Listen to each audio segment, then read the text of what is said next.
السلام علیکم.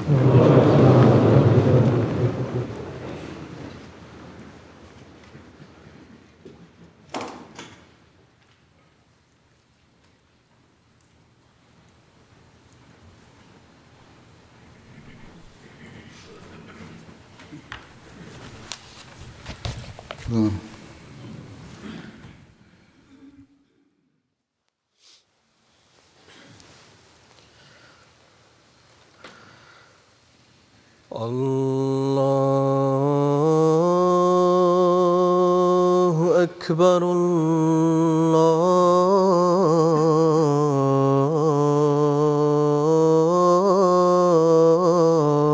اکبر اللہ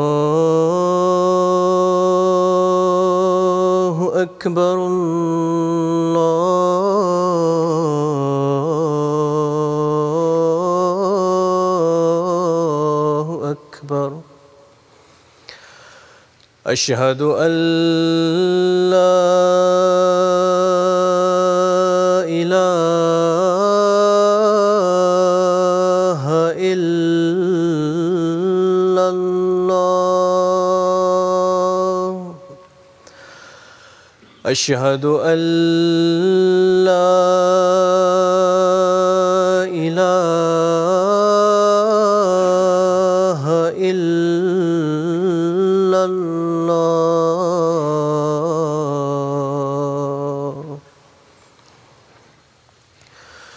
أشهد أن محمدًا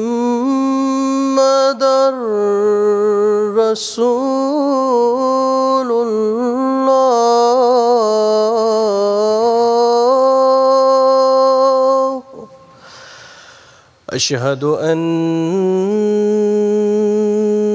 محمدًا رسول الله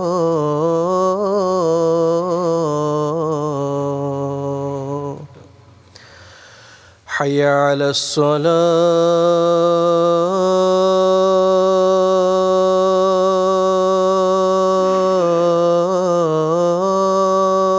الصلاة حي على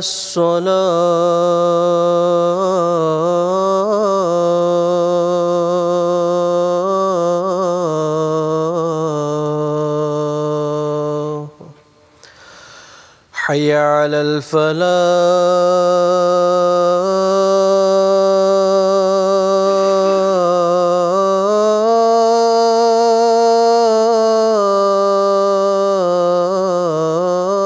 الفلاح حي على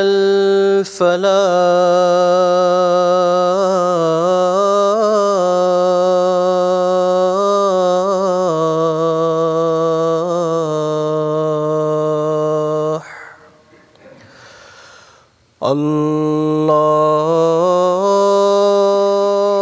الله أكبر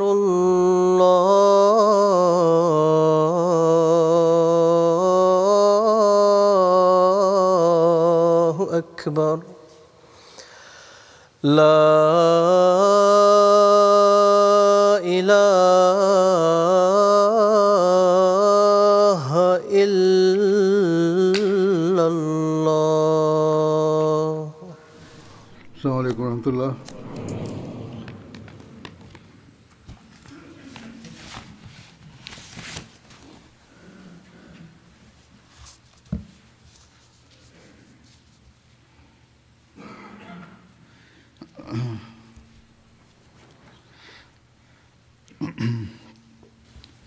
أشهد أن لا إله إلا الله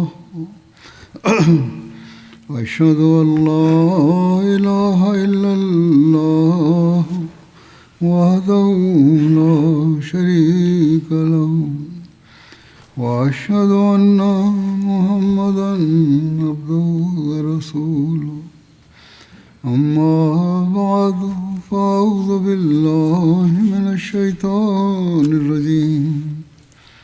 بسم الله الرحمن الرحيم الحمد لله رب العالمين الرحمن الرحيم مالك يوم الدين إياك نعبد وإياك نستعين اهدنا الصراط المستقيم صراط الذين أنعمت عليهم غير المغضوب عليهم ولا الضالين.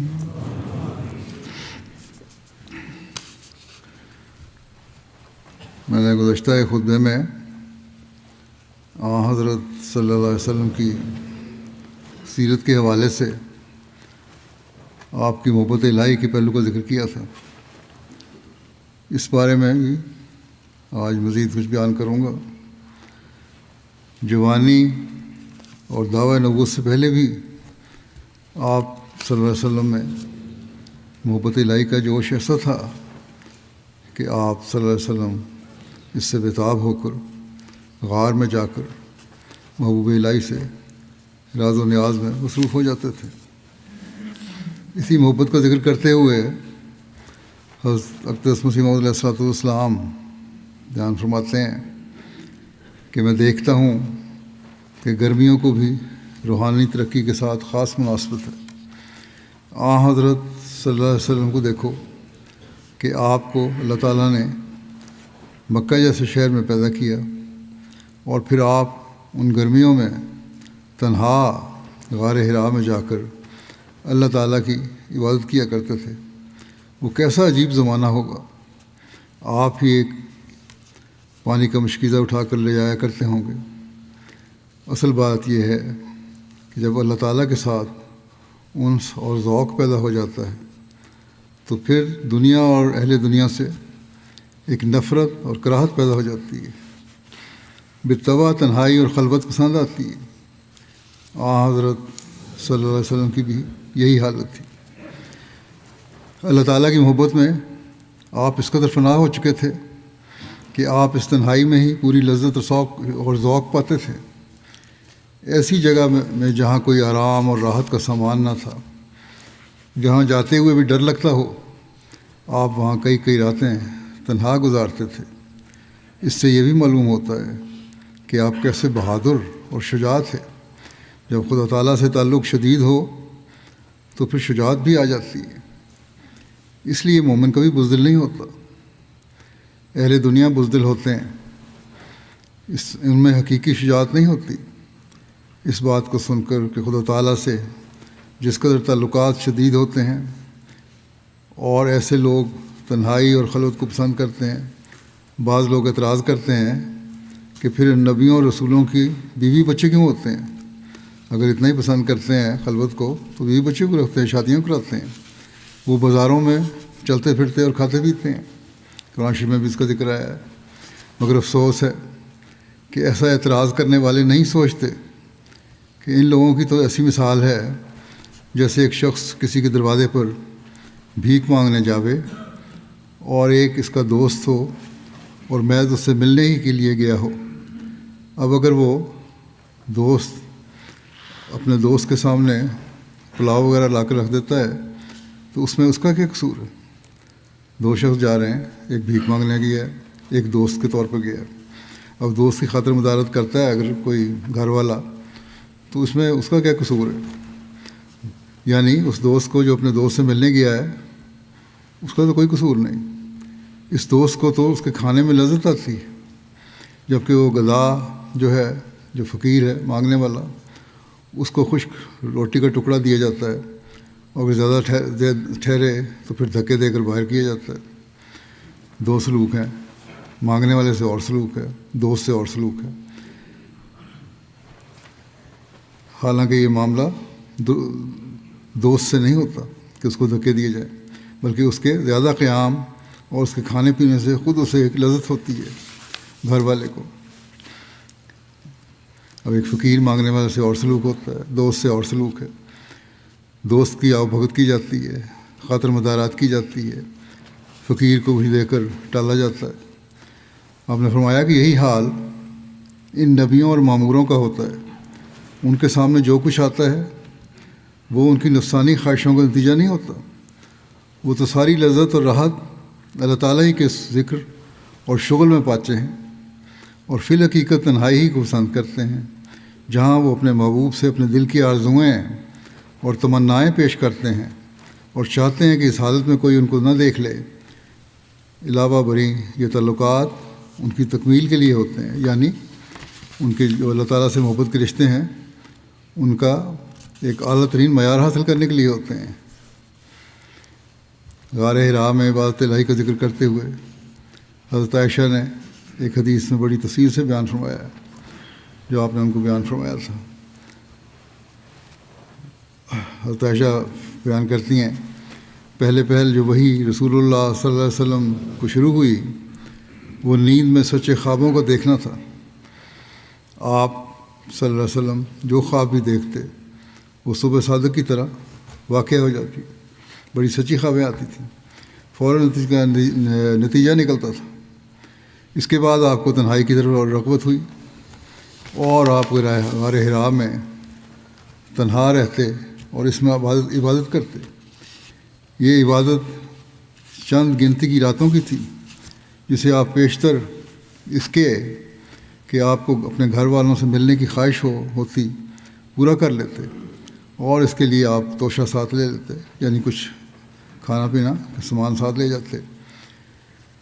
پھر کچھ مدت کے بعد حضرت ختیجہ کے پاس واپس آتے اور اتنے ہی راتوں کے لیے اور زیادہ لے لیتے۔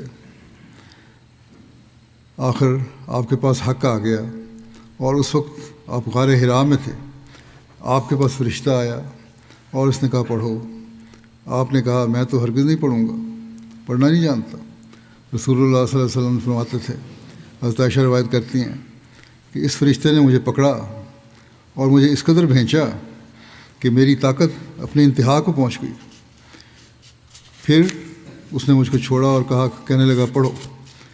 میں نے کہا میں نہیں پڑھوں گا، جانتا نہیں پڑھنا۔ پھر اس نے مجھے پکڑا اور دوبارہ اس زور سے پھینچا کہ میں بے ہوش ہو گیا۔ پھر اس نے مجھے چھوڑ دیا اور کہا پڑھو۔ میں نے کہا میں نہیں پڑھوں گا۔ پھر اس نے مجھے پکڑا، پھر اس نے تیسری دفعہ مجھے زور سے بھینچا، پھر اس نے مجھے چھوڑ دیا اور کہنے لگا اقرأ بسم ربک الذی خلق خلق الانسان من علق اقرأ وربک الاکرم، یعنی پڑھو اپنے رب کا نام لے کر جس نے پیدا کیا انسان کو ایک لوتھڑے سے، جس نے پیدا کیا انسان کو ایک لوتھڑے سے پیدا کیا، پڑھو اور تمہارا رب بہت ہی کریمانہ صفات والا ہے۔ ان آیات کو لے کر رسول اللہ صلی اللہ علیہ وسلم واپس لوٹے غار سے۔ جب آپ حضرت ختیجہ کے پاس گھر آئے تو آپ کو دل دھڑک رہا تھا۔ آپ صلی اللہ علیہ وسلم نے حضرت ختیجہ سے فرمایا مجھے کپڑا اڑا دو، مجھے کپڑا اڑا دو۔ چنانچہ انہوں نے آپ کو کپڑا اڑا دیا، یہاں تک کہ آپ سے گھبراہٹ جاتی رہی۔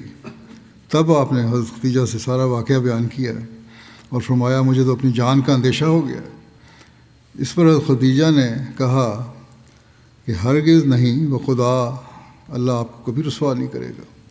آپ سے رحمی کرتے ہیں، عاجز کا بوجھ اٹھاتے ہیں، وہ نیکیاں کرتے ہیں جو معدوم ہو چکی ہیں، مہمان نوازی کرتے ہیں اور حق کی مشکلات میں مدد دیتے ہیں۔ ہمیشہ سچ کا آپ نے ساتھ دیا باوجود مشکلات کے۔ اس کے بعد حضرت ختیجہ آپ کو لے گئیں اور اپنے چچا بھائی ورقہ بن نوفل کے پاس لائیں، جو کہ اسد بن عبد العزیٰ کے بیٹے تھے۔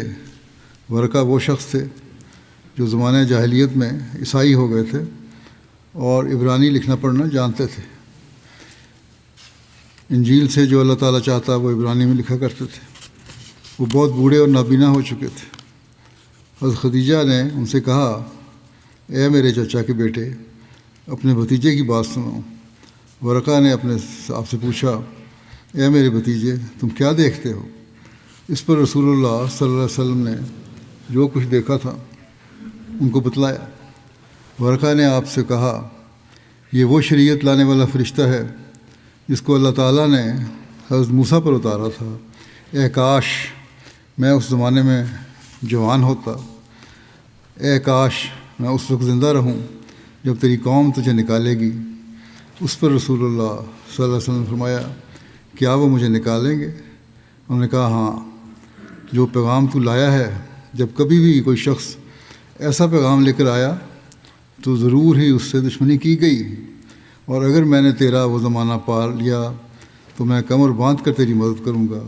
اس کے بعد ورقہ جلد فوت ہو گئے، اور وہی بھی کچھ عرصے کے لیے اس میں وقفہ پڑ گیا، معطل رک گئی۔ حضرت اقدس مسیح موعود علیہ الصلوۃ والسلام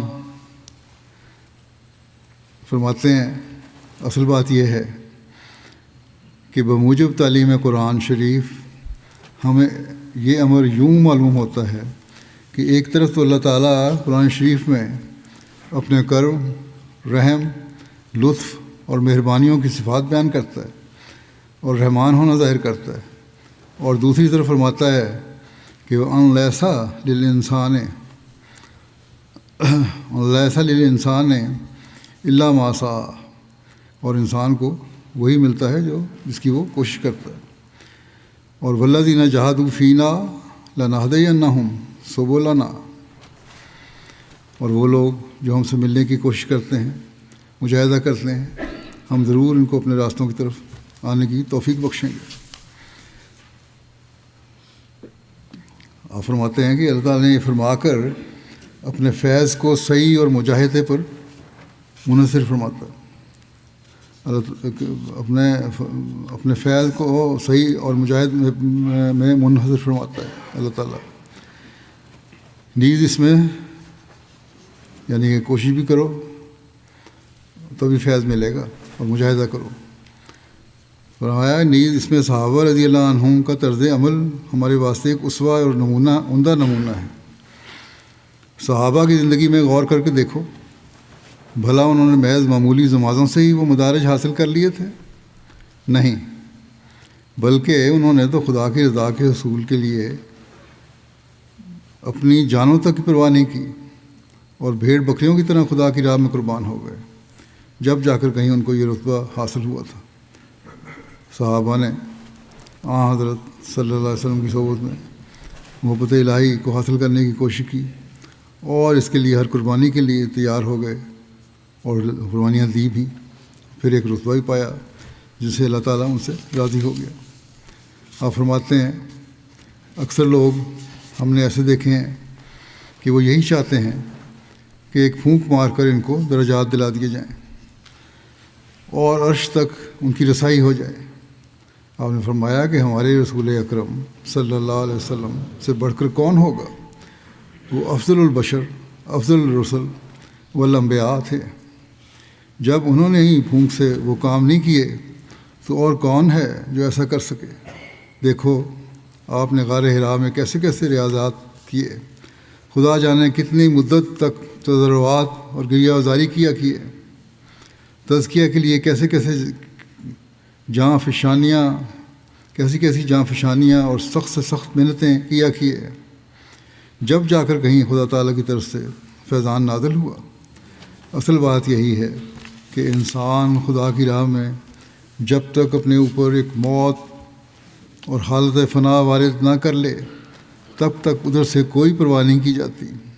البتہ جب خدا دیکھتا ہے کہ انسان نے اپنی طرف سے کمال کوشش کی ہے اور میرے پانے کے واسطے اپنے اوپر موت وارد کر لی ہے، تو پھر وہ انسان پر خود ظاہر ہوتا ہے، اس کو نوازتا ہے اور قدرت نمائی سے بلند کرتا ہے۔ ایک جگہ فرماتے ہیں کہ انبیاء کی طبیعت اسی طرح واقع ہوتی ہے کہ وہ شہرت کی خواہش نہیں کیا کرتے۔ کسی نبی نے کبھی شہرت کی خواہش نہیں کی۔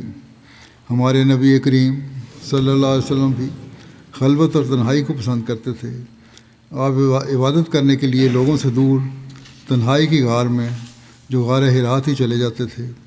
یہ غار اس قدر خوفناک تھی کہ کوئی انسان اس میں جانے کی ضرورت نہ کر سکتا تھا، لیکن آپ نے اس کو اس لیے پسند کیا ہوا تھا کہ وہاں کوئی ڈر کے مارے بھی نہ پہنچے۔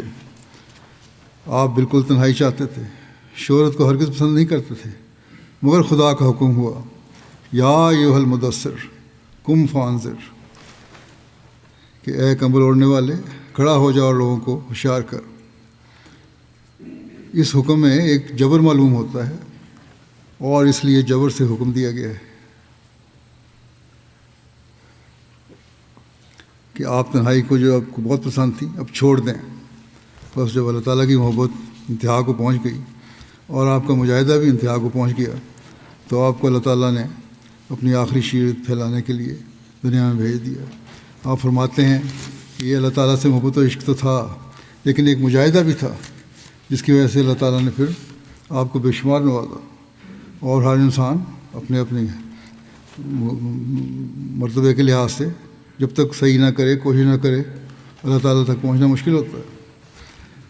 اللہ تعالیٰ کی محبت میں آپ صلی اللہ علیہ وسلم کی نمازوں کی یہ کیفیت تھی کہ مترف اپنے والد سے روایت کرتے ہیں کہ انہوں نے کہا میں نبی صلی اللہ علیہ وسلم کے پاس آیا اور آپ نماز پڑھ رہے تھے، آپ کے سینے سے ہنڈیا کے ابلنے کی آواز کی طرح آواز آ رہی تھی، آپ اتنی شدت سے رو رہے تھے اور آہوازاری کر رہے تھے کہ یوں لگ رہا تھا جیسے ہنڈیا میں پانی ابل رہا ہے۔ اسی طرح ایک روایت حضرت عائشہ بیان کرتی ہیں، اس کا ذکر گزشتہ ایک خطبے میں کر چکا ہوں کہ آپ اتنی زیادہ عبادت کرتے تھے، کرتے اور کھڑے ہوتے عبادت کے وقت میں کہ آپ کے پاؤں متورم ہو جاتے، سوج جاتے۔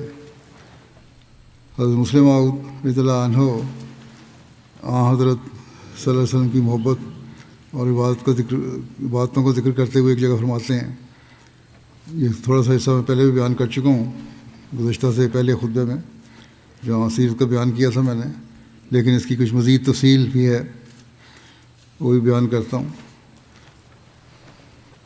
اس سے آپ کے اللہ تعالیٰ سے عشق و محبت کی مزید وضاحت ہو جاتی ہے۔ حضرت مسلم لکھتے ہیں کہ حضرت عائشہ فرماتی ہیں کہ جب آپ مرض الموت میں مبتلا ہوئے تو سخت ذوف کی وجہ سے نماز پڑھانے پر قادر نہ تھے، اس لیے آپ نے حضرت ابوبکر کو نماز پڑھانے کا حکم دیا۔ جب حضرت ابوبکر رضی اللہ عنہ نے نماز پڑھانی شروع کی تو آپ نے کچھ آرام محسوس کیا اور نماز کے لیے نکلے۔ حضرت عائشہ فرماتی ہیں کہ حضرت ابوبکر کا نماز پڑھانے کا حکم دینے کے بعد جب آپ نے مرض میں خفت محسوس کی تو آپ آدمیوں کے سہارے نماز پڑھنے کے لیے نکلے۔ آپ فرماتی ہیں کہ اس وقت میری آنکھوں کے سامنے وہ نظارہ ہے کہ شدت درد کی وجہ سے آپ کے قدم زمین سے چھوتے جاتے تھے۔ جب آپ مسجد پہنچے اور حضرت ابوبکر رضی اللہ عنہ نے ارادہ کیا کہ پیچھے ہٹ جائیں تو رسول کریم صلی اللہ علیہ وسلم نے ان کے ارادے کو بھانپ لیا اور اشارہ فرمایا کہ اپنی جگہ پر رہو۔ پھر آپ کو وہاں لایا گیا اور آپ حضرت ابوبکر رضی اللہ عنہ کے پاس بیٹھ گئے۔ اس کے بعد رسول کریم صلی اللہ علیہ وسلم نے نماز پڑھنی شروع کی اور حضرت ابوبکر نے آپ کی نماز کے ساتھ ساتھ نماز پڑھنی شروع کی اور باقی لوگ حضرت ابوبکر کی نماز کی اتباع کرنے لگے۔ اس حدیث سے معلوم ہوتا ہے کہ آپ کو کیسی خطرناک بیماری ہو آپ خدا تعالیٰ کی یاد کو نہ بھلاتے۔ عام طور پر لوگوں کو دیکھا گیا ہے ذرا تکلیف ہوئی اور سب باتیں بھول گئیں، نماز با جماعت اور دوسری شرائط کی ادائیگی میں تو اکثر کوتاہی ہو جاتی ہے، لیکن آپ کا یہ حال تھا کہ معمولی بیماری تو لگ رہی، اس مرض میں جس میں آپ فوت ہو گئے اور جس کی شدت کا یہ حال تھا کہ آپ کو بار بار غش آ جاتے تھے اور اٹھنے سے قاصر تھے، لیکن جب نماز شروع ہو گئی تو آپ برداشت نہ کر سکے کہ خاموش گھر میں بیٹھے رہیں۔ اسی وقت دو آدمیوں کے کندھے پر سہارا لے کر باوجود اس کمزوری کے کہ قدم لڑکھڑاتے جاتے تھے نماز با جماعت کے لیے مسجد میں تشریف لے آئے۔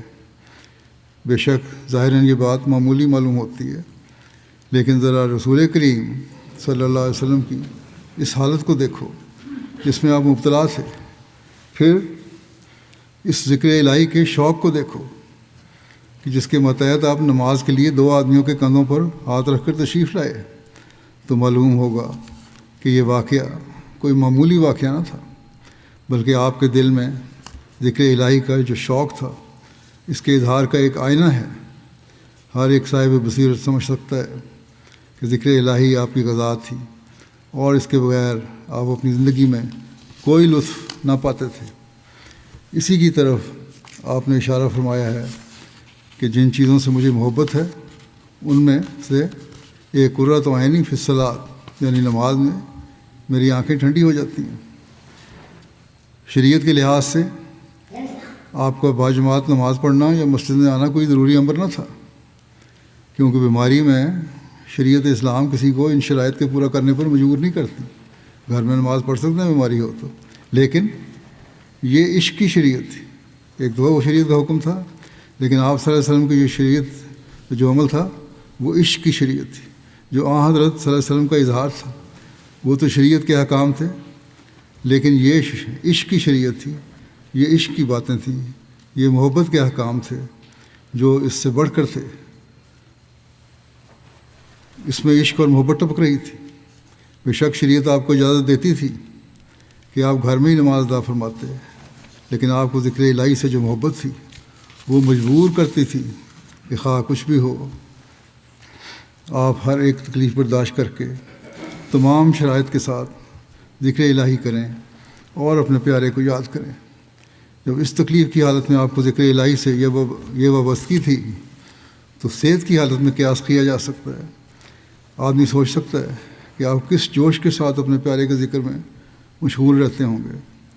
رسول کریم صلی اللہ علیہ وسلم کو اللہ تعالیٰ سے ایسا تعلق تھا کہ خدا تعالیٰ کا ذکر آتے ہی آپ کے اندر ایک جوش پیدا ہو جاتا تھا۔ آپ کو خدا تعالیٰ سے ایسی محبت تھی کہ تندرستی اور بیماری میں خدا تعالیٰ کا ذکر ہی آپ کی غذا تھا، اور یہی بات آپ اپنی امت اور اپنے لوگوں میں پیدا کرنا چاہتے تھے کہ ان کو بھی اس چیز کی عادت پڑے۔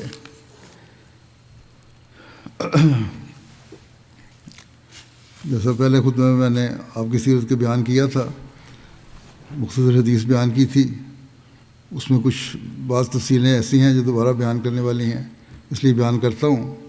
رسول کریم صلی اللہ علیہ وسلم ایک دفعہ بنی عمر بن عوف میں گئے تاکہ ان میں صلح کروائیں۔ ان میں کچھ لڑائی جھگڑے کا معاملہ تھا، اب صلح کروانے گئے، وہاں ان کا کچھ جھگڑا تھا۔ اس دوران نماز کا وقت آ گیا اور مسجد نبوی میں مؤذن نے اذان دی، اور پھر حضرت ابوبکر کے پاس آیا اور کہا کہ کیا آپ لوگوں کو نماز پڑھائیں گے، میں اقامت کہہ دوں؟ آپ نے جواب دیا کہ ہاں۔ پھر حضرت ابوبکر نماز کے لیے کھڑے ہوئے، اتنے میں رسول کریم صلی اللہ علیہ وسلم بھی تشریف لے آئے۔ لوگ نماز پڑھ رہے تھے،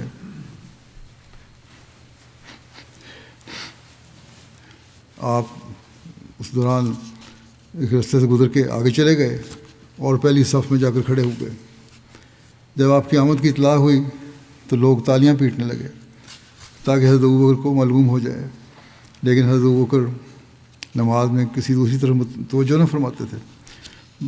ایک عجیب ایک شغف تھا نماز کی طرف تو عبادت میں، اور توجہ نہیں ہوتی تھی۔ جب تالیاں پیٹنا طول پکڑ گیا تو پھر حضرت ابوبکر متوجہ ہوئے اور معلوم کیا کہ رسول کریم صلی اللہ علیہ وسلم تشریف لائے۔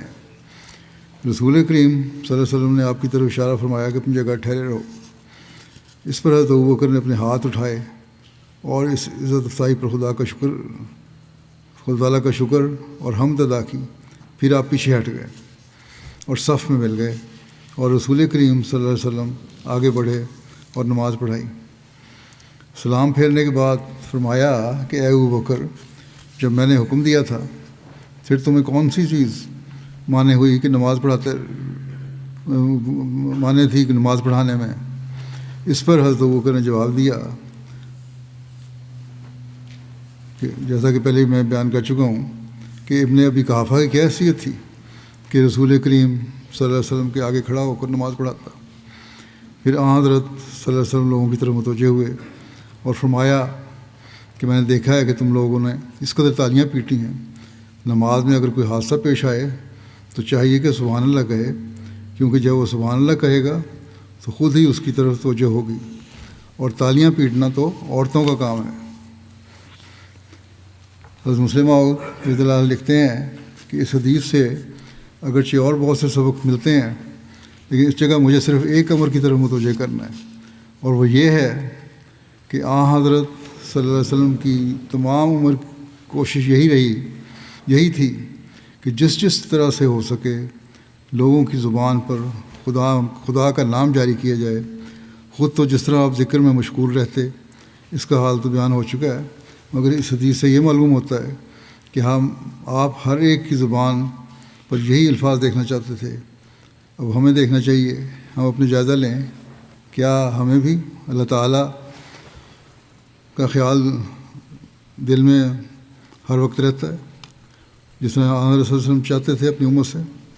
کیا ہمارے دل میں اتنا درد ہے یا ہم صرف اپنی دنیاوی مقاصد کے لیے ہی نمازوں کی طرف اور اللہ تعالیٰ کے ذکر کی طرف توجہ کرتے ہیں، عام حالات میں بھول جاتے ہیں؟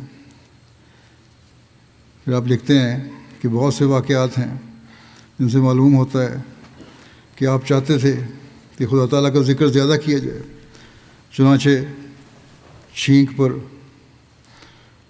کھانا شروع کرتے وقت پھر ختم ہونے کے بعد، سوتے وقت، جاگتے وقت، نمازوں کے بعد، کوئی بڑا کام کرتے وقت، وضو کرتے وقت، غرض ہے کہ اکثر اعمال میں آپ نے خدا تعالیٰ کے ذکر کی طرف لوگوں کو متوجہ کیا ہے، جس سے ثابت ہوتا ہے کہ آپ نہ صرف خود ہی ذکر الہی مشغول رہتے تھے بلکہ دوسروں سے بھی چاہتے تھے کہ وہ بھی یاد الہی میں مشغول رہیں، جو کہ آپ کے کمال محبت پر دال ہے، اس پہ دلیل ہے. مسلموں نے لکھا ہے کہ میں نے بہت سے آدمیوں کو دیکھا ہے کہ ذرا عبادت کی اور مغرور ہو گئے. چند دن کی نمازوں یا عبادتوں کے بعد وہ اپنے آپ کو فرعون بے سامان یا فخر اولیاء سمجھنے لگتے ہیں، اور دنیا و معافیہ ان کی نظروں میں حقیر ہو جاتی ہے. بڑے سے بڑے آدمی حقیقت کچھ نہیں جانتے، بلکہ انسان کا تو کیا کہنا، خدا تعالیٰ پر بھی اپنا احسان جتاتے ہیں اور سمجھتے ہیں کہ جو عبادت ہم نے کی ہے گویا خدا تعالیٰ پر احسان کیا ہے اور وہ ہمارا ممنون ہے. نعوذ باللہ کہ ہم نے اس کی عبادت کی، ورنہ عبادت نہ کرتے تو وہ کیا کر لیتا. جو لوگ اس طرز کے نہیں ہوتے، جو اس حد تک نہیں بھی پہنچتے، ان میں سے بھی اکثر ایسے دیکھے گئے ہیں جو اس حد تک نہیں پہنچتے کہ ایسی بات کریں کہ خدا ہمارے لیے کیا کر رہا ہے، لیکن جو ایسے نہیں وہ بھی نہیں بھی ہوتے، ان میں بھی اکثر دیکھا گیا ہے کہ عبادت کر کے کچھ تکبر ضرور آ جاتا ہے. اور بہت کم ہیں جو عبادت کے بعد بھی اپنی عاجزانہ حالت پر قائم رہیں. یہی نیکوں کا گروہ ہے جو عاجزانہ طور پر قائم رہتے ہیں اپنی عبادت پر.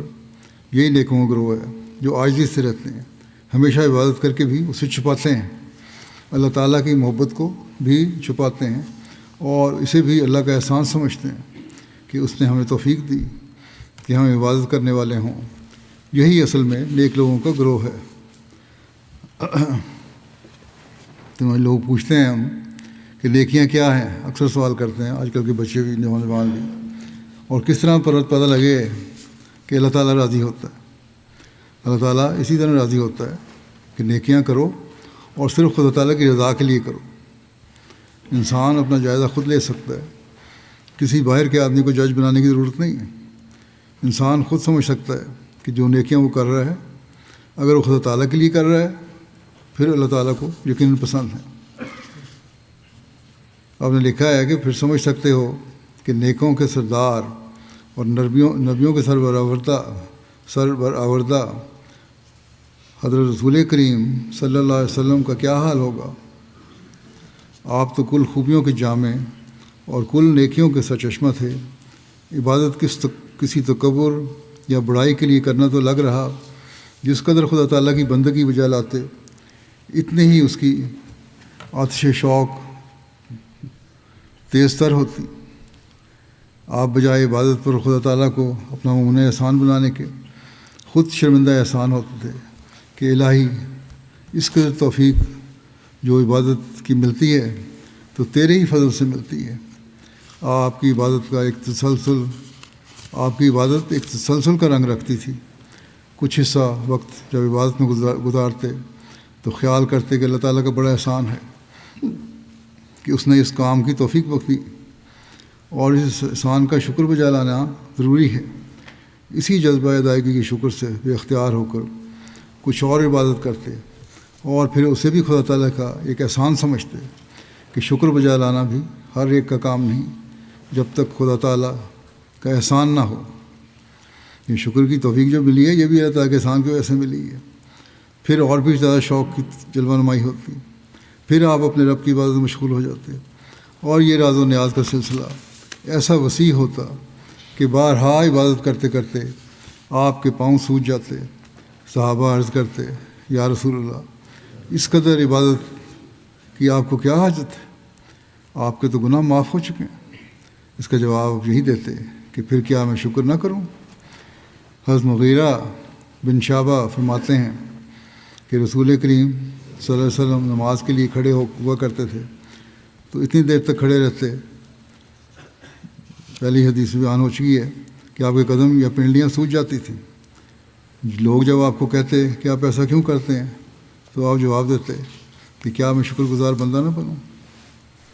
اللہ اللہ، کیا عشق ہے، کیا محبت ہے، کیا پیار ہے. خدا تعالیٰ کی یاد میں کھڑے ہوتے ہیں اور اپنے تن بدن کا ہوش نہیں رہتا، خون کا دوران نیچے کی طرف شروع ہو جاتا ہے اور آپ کے پاؤں متورم ہو جاتے ہیں، لیکن محبت اس طرف خیال ہی نہیں جانے دیتی. آس پاس کے لوگ دیکھ کر حیران ہو جاتے ہیں کہ یہ کیا کرتے ہیں. وہ آپ کے درد سے تکلیف محسوس کر رہے ہوتے ہیں، لوگ جو ارد گرد کے آپ کو اس طرح متوجہ کرتے ہیں کہ آپ یہ کیا کرتے ہیں اور کیوں اپنے آپ کو اس تکلیف میں ڈالتے ہیں اور اس قدر دکھ اٹھاتے ہیں. آخر کچھ تو اپنی صحت اور اپنے آرام کا بھی خیال کرنا چاہیے. مگر وہ دکھ جو لوگوں کو بے چین کر دیتا ہے اور جس سے دیکھنے والے متاثر ہو جاتے ہیں، آپ پر کچھ اثر نہیں کرتا. عبادات میں کچھ سستی کرنے اور آئندہ اس قدر لمبا عرصہ اپنے رب کی یاد میں کھڑا رہنا ترک کرنے کے بجائے آپ ان کی اس بات کو ناپسند کرتے ہیں اور انہیں جواب دیتے ہیں کہ کیا میں خدا کا شکر گزار بندہ نہ بنوں؟ وہ مجھ پر اس قدر احسان کرتا ہے، اس قدر فضل کرتا ہے، اس شفقت کے ساتھ مجھ سے پیش آتا ہے، پھر کیا اس کے اس حسن سلوک کے بدلے میں اس کے نام کا ورد نہ کروں؟ اس کی بندگی میں کوتاہی شروع کر دوں؟ کیا اخلاص سے بھرا اور کیسی شکر گزاری ظاہر کرنے والا یہ جواب ہے، اور کس طرح آپ کے قلب مطہر کے جذبات کو کھول کر پیش کر دیتا ہے. خدا کی یاد اور اس کے ذکر کی یہ تڑپ اور کسی کے دل میں ہے؟ کیا کوئی اور اس کا نمونہ پیش کر سکتا ہے؟ کیا کسی اور قوم کا بزرگ آپ کے اس اخلاص کا مقابلہ کر سکتا ہے؟ لیکن دیکھیں، جہاں آپ یہ خود کرتے تھے وہاں اپنی امت سے بھی توقع رکھتے تھے کہ وہ بھی ایسا کرے.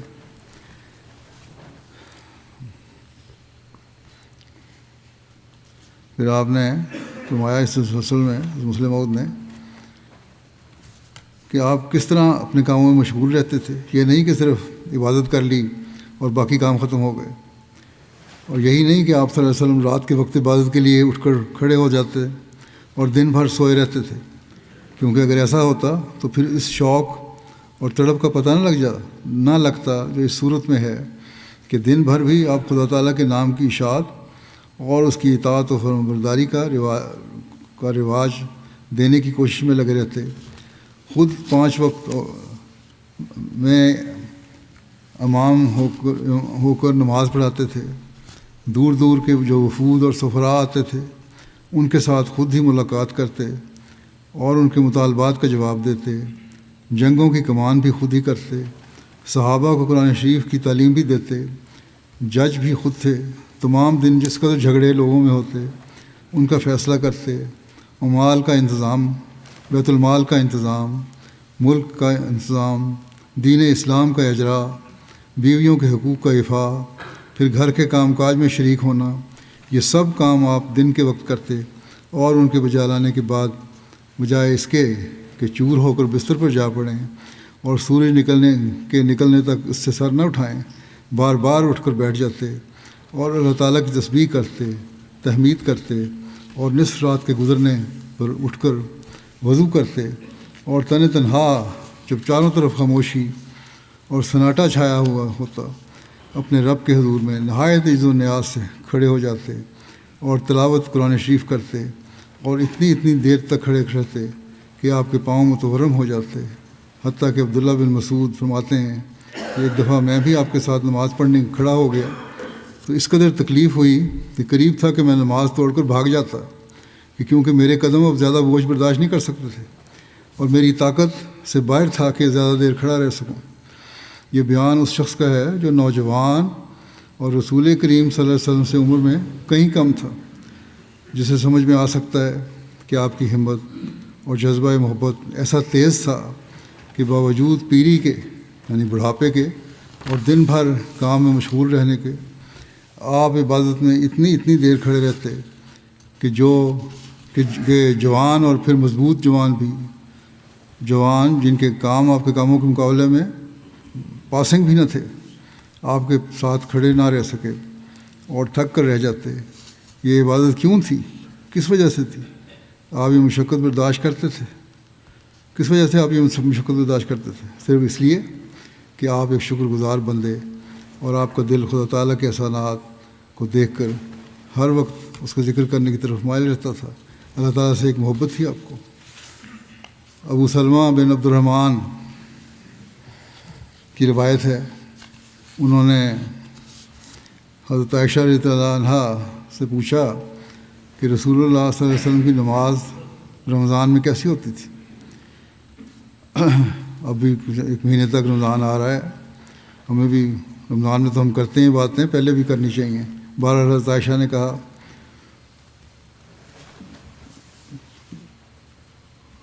کہ فرمایا آپ صلی اللہ علیہ وسلم نہ رمضان میں اور نہ اس کے سوا اور کسی مہینہ میں 11 رکعتوں سے زیادہ بڑھاتے تھے۔ نماز کیسی ہوتی تھی؟ آپ نے فرمایا آپ جو نفل ادا کرتے تھے وہ 11 رکعتوں سے زیادہ نہیں ہوتے تھے، 4 رکعتیں پڑھتے، اور تم ان کی خوبصورتی اور لمبائی کے بارے میں نہ پوچھو، کتنی خوبصورت اور لمبی نمازیں ہوتی تھیں۔ پھر آپ صلی اللہ علیہ وسلم 4 رکعتیں نماز پڑھتے اور تم ان کی خوبصورتی اور لمبائی کے بارے میں نہ پوچھو۔ پھر آپ صلی اللہ علیہ وسلم 3 رکعتیں نماز پڑھتے۔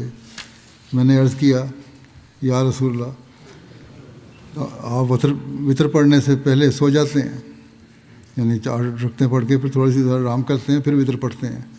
آپ صلی اللہ علیہ وسلم نے فرمایا کہ میری آنکھیں سوتی ہیں لیکن میرا دل نہیں سوتا، وہ تو اللہ تعالیٰ کی محبت میں جاگ رہا ہوتا ہے۔ حضرت مسیح موعود علیہ السلام حضرت صلی اللہ علیہ وسلم کی سیرت بیان کرتے ہوئے ایک مقام پر آپ کے الہی قرب کی نسبت فرماتے ہیں کہ اللہ تعالیٰ نے ایک اور مقام پر اس الہی قرب کی نسبت یوں فرمایا ہے کہ قل انا صلاتی و نسکی و محیای و مماتی للہ رب العالمین، تو ان سے کہہ دے کہ میری نماز اور میری قربانی اور میری زندگی اور میری موت اللہ ہی کے لیے ہے جو تمام جہانوں کا رب ہے۔ یعنی لوگوں کو اطلاع دے دے کہ میری یہ حالت ہے کہ میں اپنے وجود سے بالکل کھویا گیا ہوں، میری تمام عبادتیں خدا کے لیے ہو گئی ہیں۔ یہ اس بات کی طرف اشارہ ہے کہ ہر یک انسان جب تک وہ کامل نہیں خدا کے لیے خالص طور پر عبادت نہیں کر سکتا، بلکہ کچھ عبادت اس کی خدا کے لیے ہوتی ہے اور کچھ اپنے نفس کے لیے، کیونکہ وہ اپنے نفس کی عظمت اور بزرگی چاہتا ہے جیسا کہ خدا کی عظمت اور بزرگی کرنی چاہیے، اور یہی عبادت کی حقیقت ہے۔ اور ایسا ہی ایک حصہ اس کی عبادت کا مخلوق کے لیے ہوتا ہے، کیونکہ جس عظمت اور بزرگی اور قدرت اور تصرف کو خدا سے مخصوص کرنا چاہیے، اس عظمت اور قدرت کا حصہ مخلوق کو بھی دیتا ہے۔ اس لیے جیسا وہ خدا کی پرستش کرتا ہے، نفس اور مخلوق کی بھی پرستش کرتا ہے، بلکہ عام طور پر جمعی اسباب یا سفلیہ کو اپنی پرستش میں حصہ دیتا ہے، دنیا کے جو گھٹیا اسباب ہیں ان کو بھی حصہ دیتا ہے، کیونکہ خدا کے ارادہ اور تقدیر کے مقابل پر ان اسباب کو بھی کارخانہ محض اور اسباب میں دخیل سمجھتا ہے۔ بس ایسا انسان خدا تعالیٰ کا سچا پرستار نہیں ٹھہر سکتا جو کبھی خدا کی عظمت کو اپنے نفس کو شریک ٹھہراتا ہے اور کبھی مخلوق اور کبھی اسباب کو، بلکہ سچا پرستار وہ ہے جو خدا کی تمام عظمتیں اور تمام بزرگیاں اور تمام تصرف خدا کو ہی دیتا ہے، نہ کسی اور کو۔ اور جب اس مرتبہ توحید پر انسان کی پرستش پہنچ جائے، تب اس وقت وہ حقیقی طور پر خدا کا پرستار کہلا سکتا ہے۔ اور ایسا انسان جیسا کہ زبان سے کہتا ہے کہ خدا واحد لا شریک ہے، لا الہ الا اللہ پڑھتا ہے، اور ایسا ہی وہ اپنے فعل سے یعنی عبادت سے بھی خدا کی توحید پر گواہی دیتا ہے۔ بس اسی مرتبہ کاملہ کی طرف اشارہ ہے جو آیت مذکورہ والا میں حضرت صلی اللہ علیہ وسلم کو فرمایا گیا کہ تو لوگوں کو کہہ دے کہ میری تمام عبادتیں خدا کے لیے ہیں، یعنی نفس کو اور مخلوق کو اور اسباب کو میری عبادت میں سے کوئی حصہ نہیں۔ اور پھر بعد اس کے فرمایا کہ میری قربانی بھی خاص خدا کے لیے ہے، اور میرا جینا بھی خدا کے لیے ہے، اور میرا مرنا بھی خدا کے لیے ہے۔ یاد رہے کہ نسیکہ لغت عرب میں قربانی کو کہتے ہیں، اور لفظ نسک جو آیت میں موجود ہے اس کی جمع ہے، اور نیز دوسرے معنی اس کے عبادت کے بھی ہیں۔ بس اس جگہ ایسا لفظ استعمال کیا گیا جس کے معنی عبادت اور قربانی دونوں پر اطلاق پاتے ہیں۔ یہ اس بات کی طرف اشارہ ہے کہ کامل عبادت جس میں نفس اور مخلوق اور اسباب شریک نہیں ہیں در حقیقت یہ قربانی ہے، اور کامل قربانی در حقیقت کامل عبادت ہے۔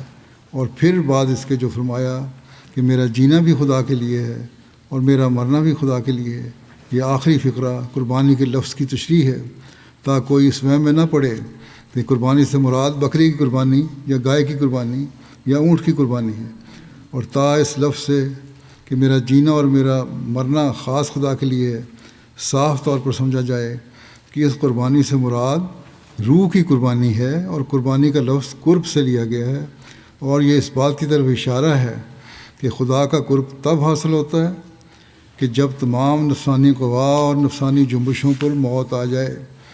غرض یہ آیت حضرت صلی اللہ علیہ وسلم کے قرب تام پر ایک بڑی دلیل ہے، آپ کا ایک انتہائی کا کامل طور پر ایک قرب ہے اللہ تعالیٰ کے ساتھ۔ اور یہ آیت بتلا رہی ہے کہ حضرت صلی اللہ علیہ وسلم اس قدر خدا میں گم اور محو ہو گئے تھے کہ آپ کی زندگی کے تمام انفاس اور آپ کی موت محض خدا کے لیے ہو گئی تھی، اور آپ کے وجود میں نفس اور مخلوق اور اسباب کا کچھ حصہ باقی نہیں رہا تھا، اور آپ کی روح خدا کے آستانے پر ایسے اخلاص سے گری تھی کہ اس میں غیر کی ایک ذرہ آمیزش نہیں رہی تھی۔ حضرت مسیح علیہ السلام ایک اور جگہ فرماتے ہیں خدا تعالیٰ نے اگرچہ بعض اشیاء جائز تو کر دی ہیں، مگر اس سے یہ مطلب نہیں کہ عمر ہی اس میں بسر کی جاوے۔ خدا تعالیٰ تو اپنے بندوں کی صفت میں فرماتا ہے والذین یبیتون لربہم سجدا قیاما، اور وہ لوگ جو اپنے رب کے لیے راتیں سجدوں میں اور کھڑے ہو کر گزار دیتے ہیں، کہ وہ اپنے رب کے لیے تمام رات سجدوں میں گزارتے ہیں اور قیام میں گزارتے ہیں۔ اب دیکھو رات دن بیویوں میں غرق رہنے والے خدا کے منشا کے موافق رات کیسے عبادت میں کاٹ سکتا ہے؟ وہ بیویاں کیا کرتا ہے؟ گویا خدا کے لیے شریک پیدا کرتا ہے۔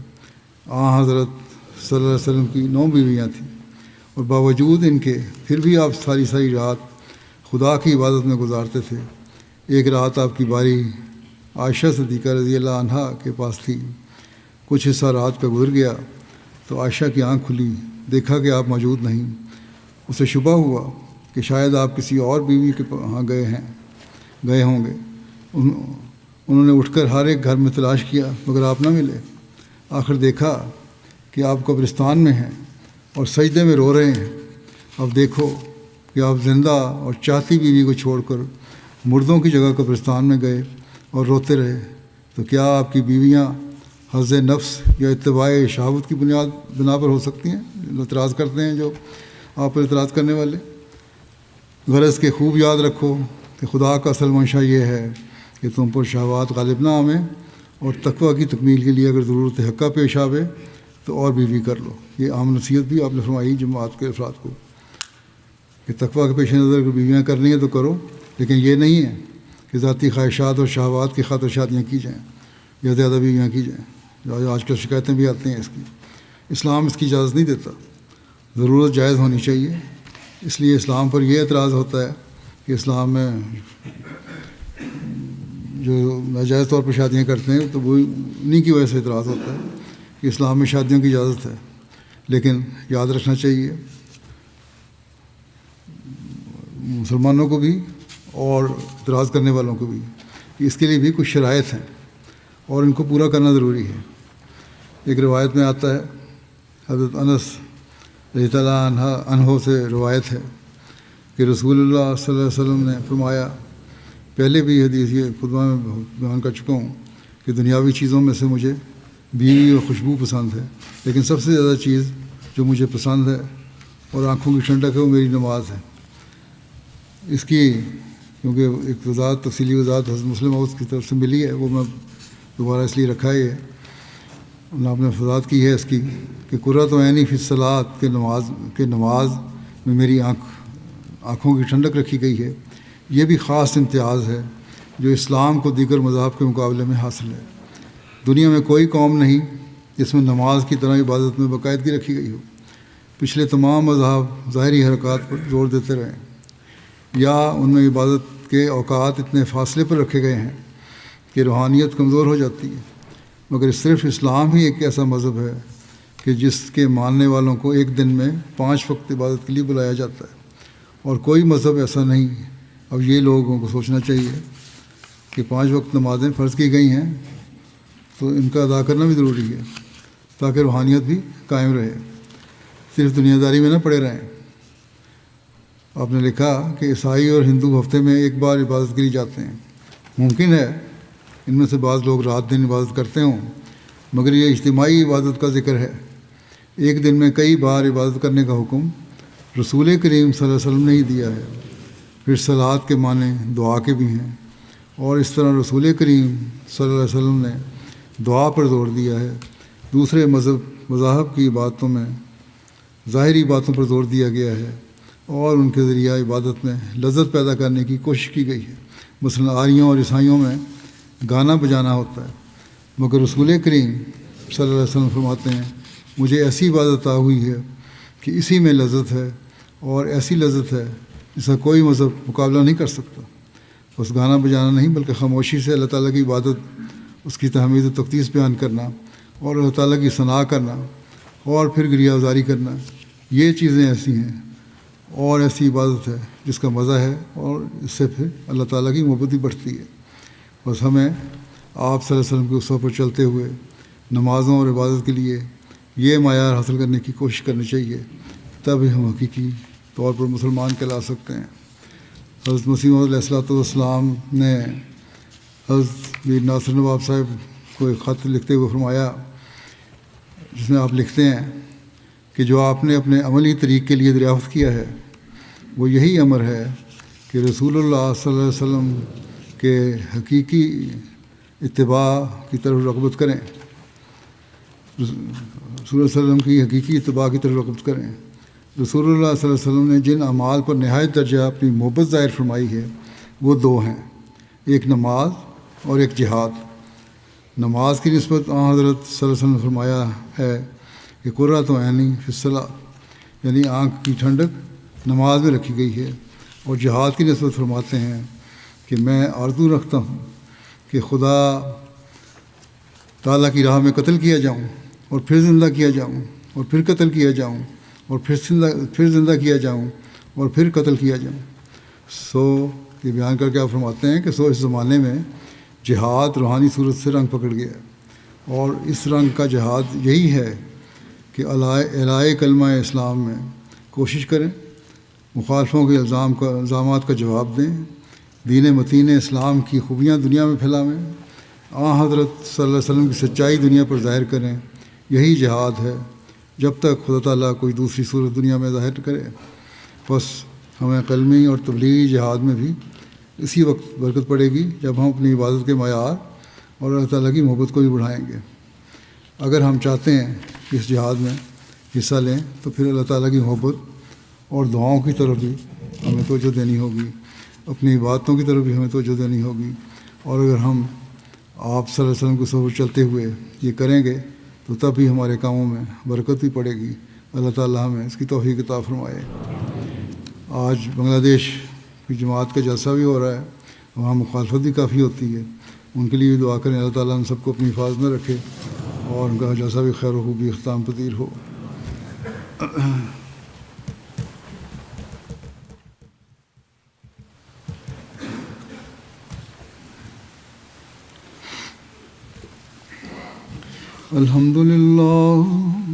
الحمد لله نحمده ونستعينه ونستغفره ونؤمن به ونتوكل عليه ونعوذ بالله من شرور أنفسنا ومن سيئات أعمالنا من يهده الله فلا مضل له ومن يضلل فلا هادي له ونشهد أن لا إله إلا الله ونشهد أن محمدا عبده ورسوله عباد الله رحمكم الله إن الله يأمر بالعدل والإحسان وإيتاء ذي القربى وينهى عن الفحشاء والمنكر والبغي يعظكم لعلكم تذكرون اذكروا الله يذكركم وادعوه يستجب لكم ولذكر الله أكبر